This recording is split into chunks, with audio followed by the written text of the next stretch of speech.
You are most welcome on my channel. Myself RS Thackeray. आप लोगों का एक बार फिर से बहुत बहुत स्वागत है मेरे चैनल पर। तो फ्रेंड्स, आज हम एक नए टॉपिक को लेकर के आए हैं। आज हम बात करेंगे रूरल डेवलपमेंट प्रोग्राम्स, ग्रामीण विकास कार्यक्रमों के बारे में। तो फ्रेंड्स, ये जो आज का वीडियो है ये आपके कहते हैं बीएससी एजी के में जो पढ़ रहे हैं छात्र उनके लिए उपयोगी है, और जो कॉम्पिटिटिव एग्जाम्स की तैयारी कर रहे हैं उनके लिए भी ये बहुत ही इम्पोर्टेंट है। शुरू से लेकर के लास्ट तक ज़रूर देखें, आपको इसमें बहुत सारी चीज़ें सीखने को मिलेंगी, नई चीज़ें मिलेंगी। तो फ्रेंड्स, आइए स्टार्ट करते हैं वीडियो को स्टार्ट करने से पहले आप मेरे चैनल को सब्सक्राइब जरूर कर लें, ताकि आपको जो वीडियो अपलोड हो रहे हैं उनके नोटिफिकेशंस आसानी से मिल सकें।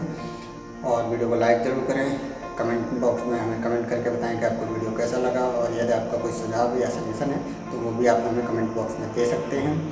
वीडियो को अधिक से अधिक शेयर जरूर करें, ताकि जो और भी स्टूडेंट्स हैं वो भी इसका लाभ ले सकें। सो फ्रेंड्स, आइए स्टार्ट करते हैं हम आज के टॉपिक को। Thank you. आइए स्टार्ट करते हैं हम आज का टॉपिक। आज का टॉपिक है ग्रामीण विकास कार्यक्रम, रूरल डेवलपमेंट प्रोग्राम्स। तो हम बात करते हैं नेक्स्ट प्रोग्राम की। हमारा नेक्स्ट प्रोग्राम है राष्ट्रीय कृषि प्रौद्योगिकी परियोजना, यानी national agricultural technology project. Short form में हम इसे NATP, national agricultural technology project. ठीक है, तो आइए बात कर लेते हैं इसके बारे में। पायलट प्रोजेक्ट के रूप में राष्ट्रीय कृषि प्रौद्योगिकी कार्यक्रम की कल्पना की गई थी। यह नवंबर 1998 में शुरू किया गया था। यह विश्व बैंक की सहायता से भारत सरकार की दीक्षा थी। इस परियोजना के तहत innovation in technology dissemination ITD घटक की योजना बनाई गई, जिसका उद्देश्य ऐसी प्रौद्योगिकी प्रणाली का हस्तांतरण विकसित करना है जो मांग से प्रेरित हो, अच्छी तरह से अनुसंधान के साथ एकीकृत हो और कृषि विकास के हितधारकों के लिए आर्थिक रूप से स्थायी और जवाबदेह हो। ठीक है, तो सबसे पहली बात क्या है कि यह कब स्टार्ट किया गया। यह कार्यक्रम 1998 नवंबर 1998 में स्टार्ट किया गया था, और इसमें असिस्टेंट किस चीज़ का था, विश्व बैंक का, यानी जो वर्ल्ड बैंक है, वर्ल्ड बैंक, उस वर्ल्ड बैंक की सहायता से वर्ल्ड बैंक ने असिस्टेंस दिया और भारत सरकार ने इसको प्रारंभ किया था। इस कार्यक्रम को किसको, राष्ट्रीय कृषि प्रौद्योगिकी परियोजना का। इसको याद रख लेना, ये काफ़ी आवश्यक चीज़ है। एग्जाम्स में मोस्टली ऐसी चीज़ें आती हैं। अब इसमें क्या करा गया कि इस परियोजना के तहत इनोवेशन इन टेक्नोलॉजी डिसेमिनेशन, जो इनोवेशन होता है, इनोवेशन मतलब कोई भी नया विचार, कोई नई तकनीकी, कोई भी नई कहते हैं चीज़, जिसका हम क्या करेंगे, टेक्नोलॉजी डिसेमिनेशन करेंगे। तो ऐसी घटक की योजना बनाई गई कि हमें क्या करना है, जो इनोवेशन है उसका उस टेक्नोलॉजी, जो नई इनोवेटिव टेक्नोलॉजी है, उस टेक्नोलॉजी का हमें डिसेमिनेशन करना है। तो ऐसी योजना बनाई गई, और जिसका उद्देश्य क्या था कि उसका उद्देश्य था कि ऐसी प्रौद्योगिकी प्रणाली का हस्तांतरण विकसित करना, यानी ऐसे कहते हैं ट्रांसफ़र ऑफ टेक्नोलॉजी को हमें क्या करना है, डेवलप करना है जो मांग से प्रेरित हो, मतलब जिसकी सबसे ज़्यादा मांग हो। ठीक है, और नेक्स्ट क्या है कि अच्छी तरह से अनुसंधान के साथ एकीकृत हो। ठीक है, अच्छी तरह से क्या हो कि जो रिसर्च किया गया है वो एकीकृत रिसर्च होना चाहिए, मतलब जो उनकी मांग है उसको पूरा करता हुआ होना चाहिए, और कृषि विकास के हितधारकों के लिए आर्थिक रूप से स्थायी भी हो और जवाबदेह भी हो। ठीक है, स्थायी परमानेंट होना चाहिए आर्थिक रूप से, कि उसके द्वारा बेनिफिट हो सके। ऐसा ना हो कि बेनिफिट ना दे वो टेक्नोलॉजी। ठीक है, और जवाबदेह भी होना चाहिए। आगे बात कर लेते हैं परियोजना के प्रौद्योगिकी प्रसार, यानी ITD, जिसके बारे में भी हमने बात करी थी। जो ITD घटक में नवाचार चयनित राज्यों में नए संस्थागत मॉडल और परिचालन सुधार प्रक्रिया शुरू करके प्रौद्योगिकी निर्माण, सत्यापन और प्रसार में मुख्य बाधाओं को संबोधित करने के उद्देश्य से है। राज्य थे बिहार, आंध्र प्रदेश, हिमाचल प्रदेश, झारखंड, महाराष्ट्र, उड़ीसा और पंजाब। इस परियोजना को पायलट ने उपरोक्त प्रत्येक राज्यों के 4 जिलों में परीक्षण किया गया था। ठीक है, तो ITD के घटक में क्या क्या था कि नवाचार था, जो नया कहते हैं कोई भी इंफॉर्मेशन होती है, नई कोई भी सूचना होती है या नई टेक्नोलॉजी होती है, उसको हम क्या कहते हैं, नवाचार है। तो इसमें क्या करा गया कि जो चयनित राज्य थे, चयनित राज्य में संस्थागत मॉडल और परिचालन सुधार प्रक्रिया शुरू करके प्रौद्योगिकी निर्माण, सत्यापन और प्रसार में प्रमुख बाधाओं को संबोधित करने का उद्देश्य था। यानी कि हम अगर किसी भी टेक्नोलॉजी का कहते हैं ट्रांसफ़र करेंगे, तो टेक्नोलॉजी के ट्रांसफ़र करने में यदि हमको कोई समस्या आ रही है तो उस समस्या को हम पता कैसे करेंगे। तो इसके लिए हमने क्या करा कि कुछ राज्यों को हमने सिलेक्ट किया, जो स्टेट थे उनको हमने सिलेक्ट किया, और उनमें भी कुछ जो कहते हैं उन राज्यों के जो ज़िले थे, ठीक है, कुछ डिस्ट्रिक्ट थे जिनको हमने सिलेक्शन किया, और उस सिलेक्शन करके हमने क्या करा कि जो प्रौद्योगिकी का निर्माण करा वहाँ पे, और उस प्रौद्योगिकी का सत्यापन भी करा, एवेल्यूएशन करके देखा, और प्रसार में प्रमुख बाधाओं को हमने क्या है पता करने की कोशिश करी कि अगर हम प्रसार करेंगे उन चीज़ों का तो उसमें कौन कौन से बैरियर आने की संभावना है। ठीक है, तो राज्य कौन कौन से चुने गए थे, वो राज्य थे बिहार था नंबर 1, नंबर 2 आपका आंध्र प्रदेश, नंबर 3 आपका कहते हैं हिमाचल प्रदेश, नंबर 4 आपका झारखंड, नंबर 5 आपका महाराष्ट्र, और नंबर 6 आपका उड़ीसा, और नंबर 7 आपका पंजाब। ये ज़िले चुने, ये कहते हैं स्टेट चुने गए, और इन स्टेटों में भी क्या करा गया कि प्रत्येक राज्य में 4 ज़िलों में इसका परीक्षण करा गया पायलट के रूप में। पायलट का मतलब जो सबसे पहले चलाया जाता है प्रोग्राम, उसकी बात करते हैं। तो पायलट प्रोग्राम के रूप में हमने क्या करा कि 4 ज़िलों में इस जो NATP प्रोग्राम हमने चलाया था, उसमें जो ITT घटक है कि इनोवेशन, जो आपका इनोवेशन इन टेक्नोलॉजी डिसेमिनेशन है, उस घटक की हमें क्या करना था, उस घटक का निर्माण करना था, उसका सत्यापन करना था, और प्रसार में जो बाधाएं आ रही हैं उन बाधाओं को हमें क्या है पता करना था। ये उद्देश्य था हमारा। ठीक है, तो ये बात हो गई। आगे बात कर लेते हैं उद्देश्यों की कि मुख्य उद्देश्य क्या है। तो सबसे पहले कि हम बात करें तो इसमें क्या है कि NATP का समग्र उद्देश्य कृषि प्रौद्योगिकी उत्पादन, मूल्यांकन, शोधन और प्रसार प्रणाली को पुनर्जीवित करना था। यानी कि जो NATP का सबसे मतलब अगर हम ओवरऑल बात कर लें कि ओवरऑल कहते हैं क्या ऑब्जेक्ट था, तो उसका उद्देश्य क्या था कि जो कृषि प्रौद्योगिकी है, एग्रीकल्चर टेक्नोलॉजी है, उसका उत्पादन करना, पहली बात प्रोडक्शन करना, नंबर 2 उसका मूल्यांकन यानी कि इवेल्युएशन, ठीक है, नंबर 3 उसका शोधन यानी वेरिफिकेशन मान लो एक तरीके से आप उसका, ठीक है, और नंबर 4 क्या है कि प्रसार प्रणाली को पुनर्जीवित करना, यानी जो एक्सटेंशन कहते हैं प्रक्रिया है, एक्सटेंशन जो सिस्टम है, उस सिस्टम को पुनर्जीवित करना। ठीक है, तो NATP का ये उद्देश्य था। फर्स्ट की अगर हम बात कर लें नॉर्मल में, तो वो ये है कि NATP के माध्यम से प्रसार की गुणवत्ता और प्रकार की प्रौद्योगिकियों में वृद्धि। प्रसार की जो गुणवत्ता है, मतलब एक्सटेंशन की जो कहते हैं गुणवत्ता है, और प्रकार जो हैं उसकी जो कहते हैं वृद्धि करनी है हमें टेक्नोलॉजियों की। ठीक है, मतलब प्रसार के माध्यम से प्रसार की जो गुणवत्ता है और प्रसार के जो प्रकार हैं यानी टाइप्स हैं, उन टाइप्स के माध्यम से हमें क्या करना है, जो टेक्नोलॉजी है उसमें वृद्धि करनी है यानी डेवलपमेंट करना है। ठीक है, ए की हम बात कर लेते हैं। तो स्थान विशिष्ट प्रौद्योगिकी का विकास, बी में आपका कृषि प्रणालियों का विविधीकरण और गहनता, और सी में आपका स्थिरता बढ़ाने वाली तकनीकों का उपयोग।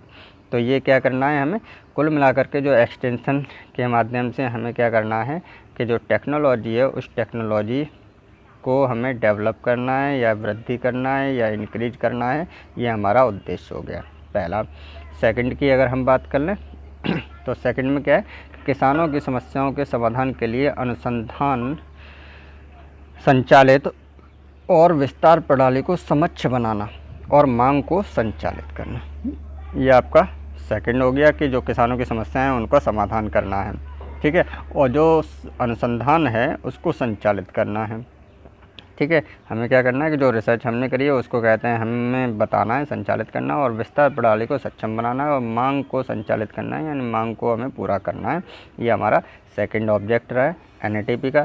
थर्ड की हम बात कर लें तो थर्ड में क्या है कि अनुसंधान विस्तार किसानों को मजबूत करें। ठीक है, तो अनुसंधान, ये 3 यहाँ पे चीज़ें हैं, इनका लिंकेज है, इसको हमें क्या करना है, मजबूत करना है। तो कौन कौन सी चीज़ों का है, नंबर 1 तो आपका अनुसंधान यानी रिसर्च, नंबर 2 आपका विस्तार यानी एक्सटेंशन, और नंबर 3 आपका किसान यानी फार्मर्स। ठीक है, तो ये जो बॉन्डिंग है REF, जैसा कि यहाँ पे REF लिंकेज है, तो REF जो लिंकेज है उसको हमें क्या करना है, मजबूत करना है, स्ट्रॉन्ग बनाना है। ये भी हमारा नेक्स्ट उद्देश्य है। नेक्स्ट की हम बात कर लें तो प्रणाली की वित्तीय स्थिरता में वृद्धि, यानी जो इकोनॉमिक कहते हैं कंडीशन है उसको हमें क्या है, स्थिर भी करना है और उसमें इंक्रीज भी करना है। वित्तीय स्थिरता जो है उसको बढ़ाना है, हमको इंक्रीज करना है, ठीक है। नेक्स्ट की हम बात कर लेते हैं प्रमुख हितधारकों अर्थात विशेष रूप से गरीब, महिलाओं और वंचितों सार्वजनिक क्षेत्र के अनुसंधान और विस्तार एजेंसियों जैसे ICAR, SAU, DOA आदि द्वारा कृषि प्रौद्योगिकी प्रणाली ATS का स्वामित्व साझा किया गया, ठीक है। तो इसके माध्यम से क्या करा गया कि जो हितधारक थे, यानी विशेष रूप से जो गरीब और महिलाएं और वंचित जो थे, उन लोगों के लिए इन लोगों को इसमें कहते हैं हमने जोड़ा, इन लोगों को मतलब विकसित करने के लिए हमने काम करा। और सार्वजनिक क्षेत्र के जो अनुसंधान और विस्तार एजेंसियां थीं जैसे कि ICAR है, SAU, DOA आदि के द्वारा क्या करा गया कि जो कृषि प्रौद्योगिकी प्रणाली है ATS, एग्रीकल्चर टेक्नोलॉजी सिस्टम जो है उसका जो स्वामित्व है वो साझा किया गया। मतलब इन सब के साथ में मिलकर के हमने क्या करा कि जो गरीब, महिलाएं और जो वंचित लोग थे उन लोगों के हितों को ध्यान में रखा गया। तो ये इसके कुछ उद्देश्य हैं NATP के। आइए हम बात कर लेते हैं नेक्स्ट प्रोग्राम की। नेक्स्ट हमारा प्रोग्राम है राष्ट्रीय कृषि नवाचार परियोजना, यानी national agricultural innovation project, short form में हम इसे NAIP भी कह सकते हैं, नेशनल एग्रीकल्चरल इनोवेशन प्रोजेक्ट। आइए बात कर लेते हैं इसके बारे में। भारत सरकार ने विश्व बैंक के क्रेडिट समर्थन के साथ राष्ट्रीय कृषि नवाचार परियोजना शुरू की है। परियोजना जून 2012 तक चलेगी, ठीक है।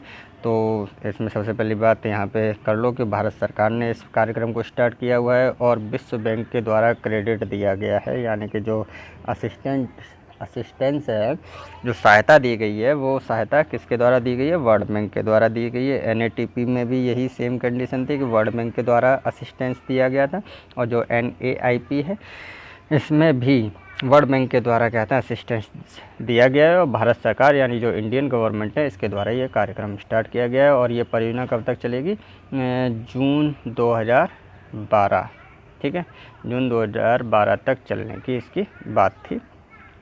अभी 2020 चल रहा है, अब ये परियोजना जो है वो ख़त्म हो चुकी होगी, ठीक है। नेक्स्ट हम बात कर लेते हैं आगे। तो आगे क्या है कि परियोजना का समग्र उद्देश्य सार्वजनिक अनुसंधान संगठनों, किसान समूहों, गैर सरकारी संगठनों, निजी क्षेत्र और नागरिक समाजों के बीच सहयोग के माध्यम से कृषि नवाचारों के आवेदन द्वारा ग्रामीण गरीबी उन्मूलन और आय सृजन के लिए भारतीय कृषि के त्वरित और सतत परिवर्तन की सुविधा है। अन्य हितधारकों, ये शायद मिसप्रिंट हो गया हो, कोई बात नहीं।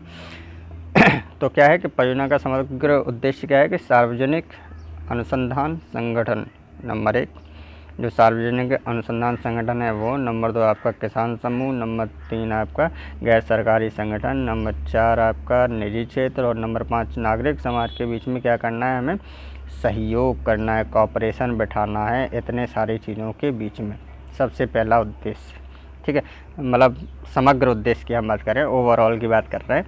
तो इन जो जितने भी ये संगठन हैं, इन संगठनों के बीच में हमें क्या करना है, कॉपरेशन बैठाना है, सहयोग बैठाना है, और इसके माध्यम से क्या करना है, जो एग्रीकल्चर इनोवेशन है यानी कृषि जो नवाचार हैं उसके द्वारा हमें क्या करना है कि ग्रामीण गरीबी उन्मूलन, यानी ग्रामीणों की जो गरीबी है उसका उन्मूलन करना है, उसको ख़त्म करना है, ठीक है। और आय सृजन के लिए भारतीय कृषि के त्वरित और सतत परिवर्तन की सुविधा को उपलब्ध करना, ठीक है। तो आय सृजन मतलब इनकम, जो इनकम होनी चाहिए लोगों की, उस इनकम को बढ़ाने के लिए हमें क्या करना है कि जो एग्रीकल्चर है उसमें परिवर्तन करना है, थोड़ा सा त्वरित और सतत परिवर्तन की सुविधा को उपलब्ध कराना है, यानी लगातार मिलती है, लगातार वो परिवर्तन होता रहे और त्वरित भी हो, एक साथ भी उसमें कहते हैं परिवर्तन होना चाहिए, ताकि आय के स्रोत बढ़ सकें, आय का सृजन हो सके और गरीबी का उन्मूलन हो सके, ठीक है।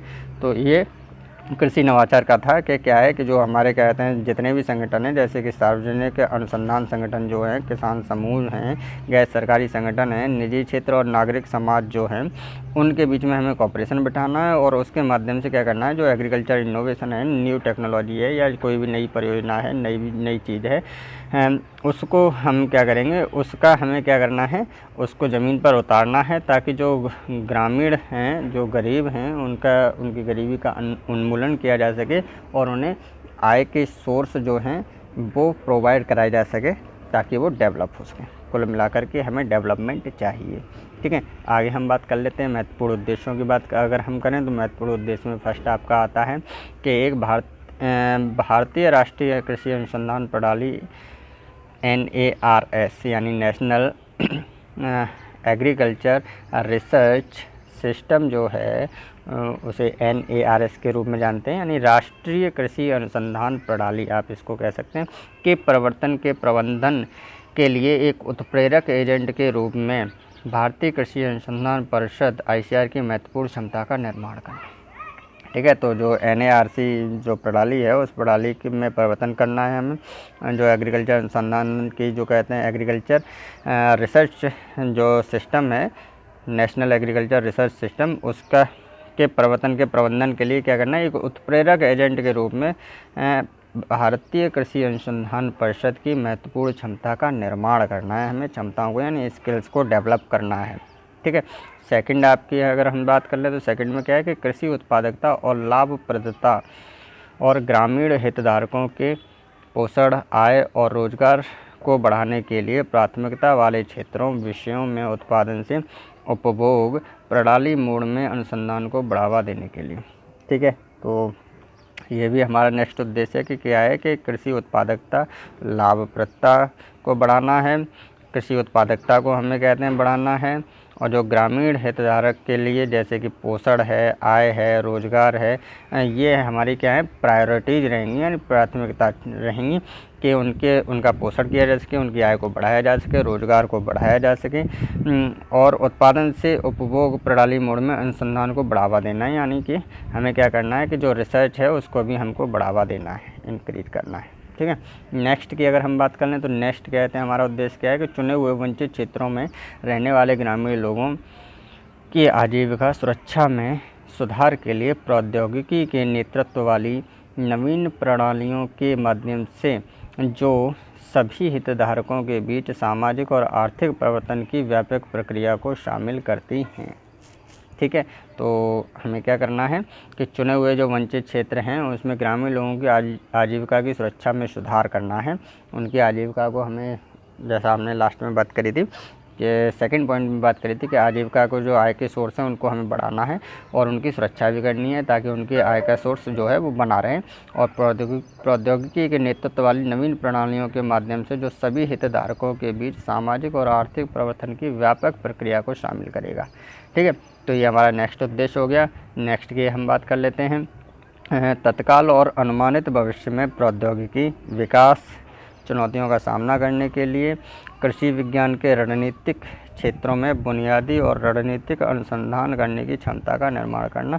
यहाँ हमें क्या करना है कि जो प्रौद्योगिकी अनुमानित भविष्य में प्रौद्योगिकी विकास की चुनौतियों का सामना करना है। ठीक है, तो सामना करने के लिए क्या करना है कि कृषि विज्ञान के रणनीतिक क्षेत्रों में बुनियादी और रणनीतिक अनुसंधान करने की क्षमता का निर्माण करना है। हमें रणनीति बनानी है, बुनियादी रणनीति बनानी है ताकि जो अनुसंधान है उसके डिसेमिनेशन में, उसको कहते हैं फैलाने में, अगर कोई समस्या आ रही है या चुनौतियाँ आ रही हैं उन चुनौतियों का हम सामना कर सकें। ठीक है, तो ये कुछ उद्देश्य हैं NAIP के। तो ये हमारा कहते हैं आखिरी कहते हैं प्रोग्राम था। Thank you very much video को पूरा देखने के लिए। आपको वीडियो कैसा लगा आप हमें कमेंट बॉक्स में कमेंट करके ज़रूर बताएं और वीडियो को लाइक ज़रूर करें।